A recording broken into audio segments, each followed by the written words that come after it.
What is going on, everybody? This is Striker welcoming you back here to Vlogmas day number 6 here in 2019. I am still wearing my sports ball jersey, as you guys saw in yesterday's video, but I wore it again today because I'm recording this, well, right afterwards, because my lady and I have some plans this weekend, and I just want to make sure I had enough content to get out to you guys. That way I didn't have to interfere with everything else that's going on. So, let's go ahead and get into it. Today's video was originally pre-recorded as something else, but had to be reworked due to some unforeseen circumstances, so it is what it is. But in today's video, I found a way to bring some sports ball into my Vlogmas, much like I did last year. At least I'm pretty sure that's when I talked about the 4 teams that I follow and all that stuff. So this time, I'm going to do 6 trades that shocked me as a sports fan. And it's going to cover the Tampa Bay Lightning, the Cleveland Indians, and the Cleveland Browns. Those are the 3 teams that I follow most closely. I do sort of kind of keep up with what the Cavs are doing, but probably not as much as I would like to. Honestly, after LeBron left, it kind of just killed it all for me anyways. But nonetheless, I was trying to think, like, how do I order these? And I decided I'm going to go from what happened the longest ago to what happened the most recent ago. So we're going to start with the longest, go all the way up to actually something that happened just a couple of days ago, and then kind of like an honorable mention.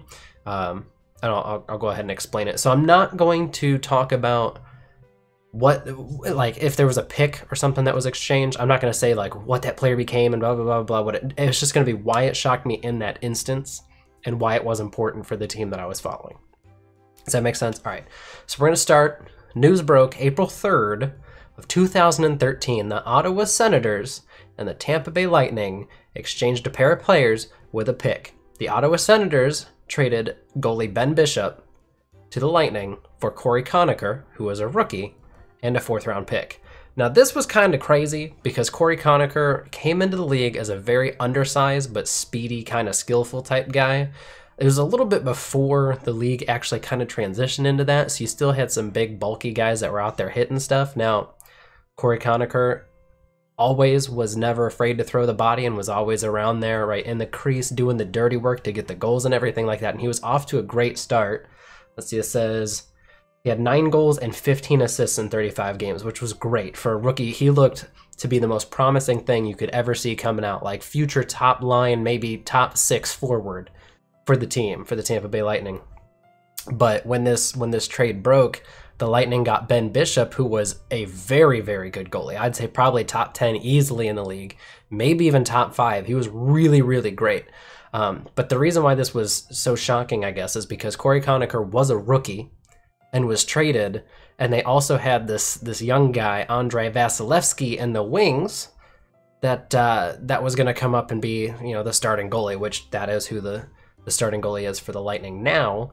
But Ben Bishop did a very good job of mentoring him and kind of teaching him the ins and outs of being a goalkeeper in the NHL. So yeah, it was just shocking to see a rookie traded for a goalie like that, especially because the Tampa Bay Lightning already had another goalie that was coming along the way. I don't remember what year Vasilevsky was drafted in. I want to say that was 2013, but it might have been the year after. So in theory, Bishop stuck around. He still helped Vasilevsky in his development and all that. So that's the oldest trade. Then we're actually going to move into another one in 2013. This was on September 18th of 2013. The Cleveland Browns traded Trent Richardson to the Colts for a 1st-round draft pick. This was a fleece job. Oh my God. The Browns actually did one thing right in the past 20 years, as they dumped Richardson, who would end up falling out of the league, end up in the Canadian Football League, and then into the AAF before it folded, and got a 1st-round pick back for him. Now, who that 1st-round pick became, I don't care to go through that, because it was probably really bad, as are most of the things regarding the Browns. But the fact that they were able to trade a player who I really wasn't too keen on the draft initially anyways. A lot of people were saying he was going to be the next big thing and all that, and he just never really showed it. You know, he was voted apparently as the 71st best player in the NFL from his rookie year. So the trade was kind of shocking because he was coming into the league for the 2nd year. He was on a team that was supposed to be based around running backs. You know, he was supposed to have all the tools, but he really wasn't doing a whole lot. I'm pretty sure he had issues reporting to camp, being a little bit pudgy, and didn't really have a great yards per carry. And that's the stat that I kind of look for. I mean, you don't have to have a ton of yards, but if you're only running for like 3.5 yards a carry, that's not good in the NFL. You're looking for at least 4. So yeah, that was just insane and shocking that the Browns were able to actually get that kind of return for a player who I thought was nowhere near closely related to that kind of haul. So that was really solid. Moving onwards, we're going to take a gigantic jump in time, and this is going to be February 26th of last year. So we go from 2013 to 2018 and newer for these last 4. So the Tampa Bay Lightning at the trade deadline of last season, like whatever, yeah, in the middle of the season, right, made a massive trade that netted them Ryan McDonagh and JT Miller from the New York Rangers. And in exchange for that, they sent over Vlad Nemesnikov, and then prospects Hijack and Howden, who is now actually playing in the NHL. I'm not sure what Hijack's up to these days. I think he's in the AHL. Nonetheless, doesn't really matter. And it also was for a first-round pick and a conditional first round. I don't remember if that conditional first round ended up becoming a conditional first round. It was a second round, and then I think it became a first round. But nonetheless, the Lightning got one of the best defensemen in the entire league to add to a very, very strong core at the time, already featuring some very, very, very good defensemen. And let's see, Victor Hedman, and then up-and-coming Sergachev. And then you had all the veterans and stuff that were part of that crew.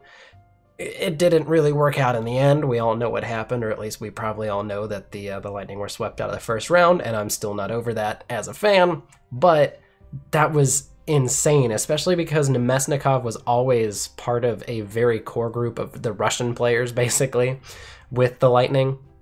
He played on the top line with Stamkos and Kucherov, and he was having a career year. He was playing great.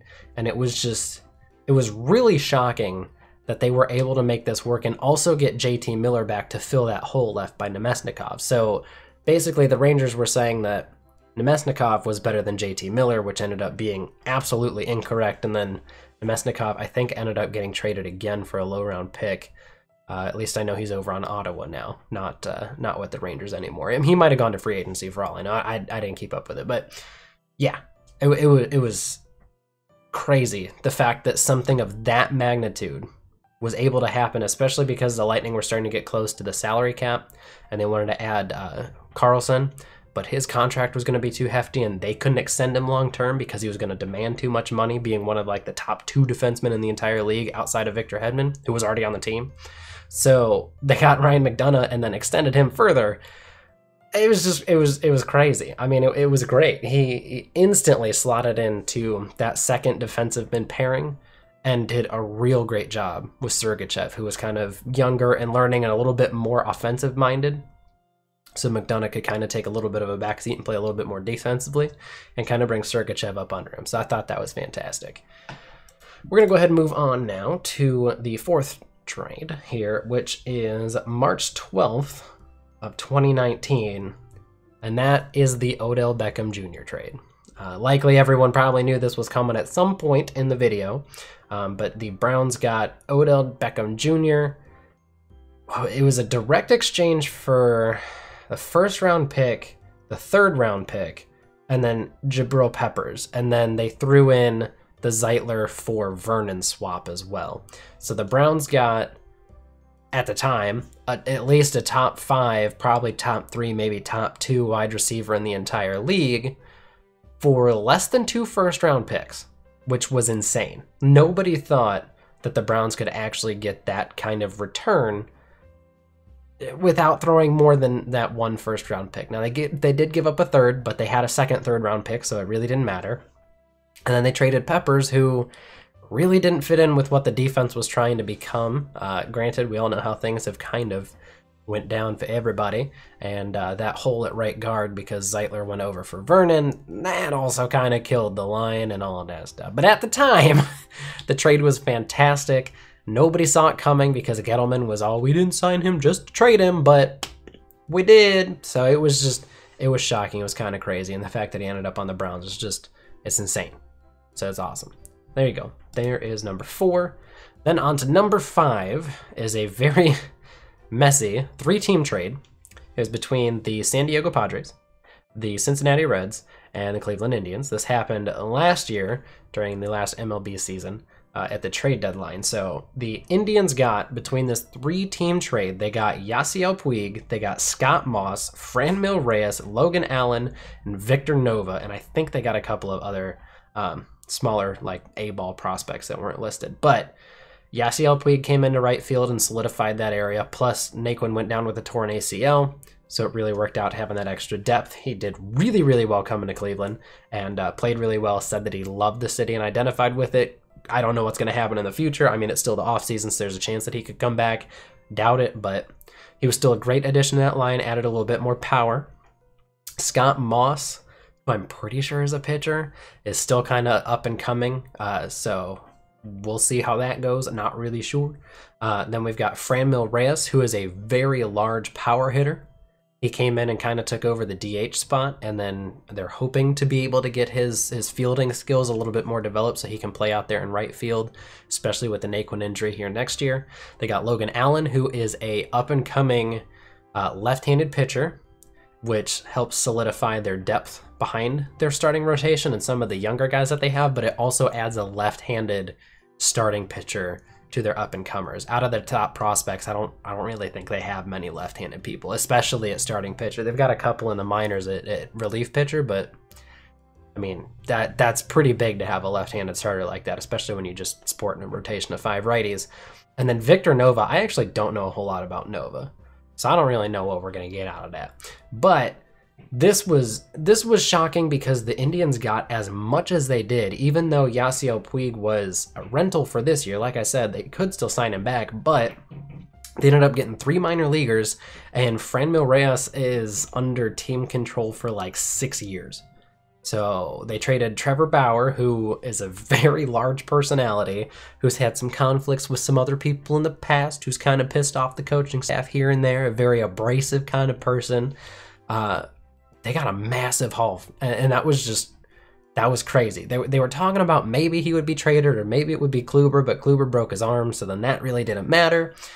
And just to be able to get that much for a single pitcher who ended up regressing pretty hard once he hit Cincinnati was just outstanding. I mean, I wish Trevor Bauer the best. I thought he was always entertaining to watch play, but woof. And then we're going to go ahead and move here to our last trade, and this just broke on the 15th. So like I said, a couple of days ago, 4 days ago.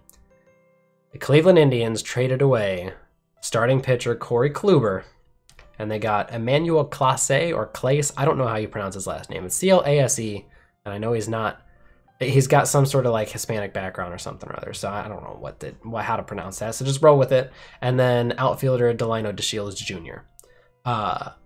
This was pretty shocking to me, really. First off, because Cory Kluber has been kind of like the face of the franchise in terms of the pitching. He was always the stoic Klubot, was his nickname type person. You know, he always came in, never showed emotion, just came in, did his thing. He was great. He was a Cy Young winner twice. But with that broken arm, there was a lot of question marks. There was some rumblings that maybe he wasn't really happy with the medical staff, so then that was some friction. So for him to be traded is just kind of shocking, just because of his impact on the team and his involvement in the community and stuff. But because his large contract, I think it was like 17, yeah, it says $17.5 million. That's a pretty big contract to have on a 33-year-old starting pitcher who just came off of a broken pitching arm. I understand the trade. It was shocking, especially because they got a relief pitcher and a outfielder when the Indians kind of have a lot of outfield depth. I mean, they just added a couple of dudes to the 40-man roster in the outfield because they want to protect them moving forward in the future. So the fact that, especially because these are the 2 names that were initially thrown out there, there's more coming, and then just nothing ever came. So there's no other players, there's no cash bonus, there's no international signing bonus. It's just a 2-for-1 swap. Now, I'm going to call him EC, right? So I don't keep screwing up his name. I mean, his first name's Emmanuel, so I know how to say that one at least. But EC throws like a 101-mile-an-hour cutter, which is fantastic, and he adds a fireballer to the bullpen, but he's really young and just came into the league, doesn't have a whole lot of pitching. I mean, there's a lot of unknowns with this guy, and like I said, DeShields Jr. is just So that's my list. That's my 6 trades, which was kind of interesting that it was 2013, 2013, 2018, 2018, and then 2019, 2019. At least I'm pretty sure that's how the dates work out. And then I guess I'll give you one honorable mention. This isn't a trade that has happened, but it will be happening because the Dolans are cheap bastards. When Francisco Lindor finally gets traded from the Indians, whether that's this offseason or next offseason, I think I'm going to have to pour one out for the homies. Literally the best shortstop in the game and has been the face of the franchise, nicest dude ever. I mean, no one has ever said a bad thing about Frankie in their life, and I guarantee it, he's going to get traded because the Dolans are not going to pay him, even though they just cut a bunch of old contracts, just dumped $17.5 million. Throw that all together, you get a max contract for someone like Francisco Lindor, but nope, guarantee it, they're not going to spend on that. So that's going to be a shocking trade for me, more so just because it's going to absolutely devastate me. But that's it. That's all I got for you guys. If you have any questions or want to discuss these trades in the comments, let me know. And I'll go into further detail if you'd like, or you can do some research on your own and figure out bippity boppity boop on the internet and all that stuff. So thank you so much for watching. Have a great day, everybody, and I'll see you all tomorrow with day number 5.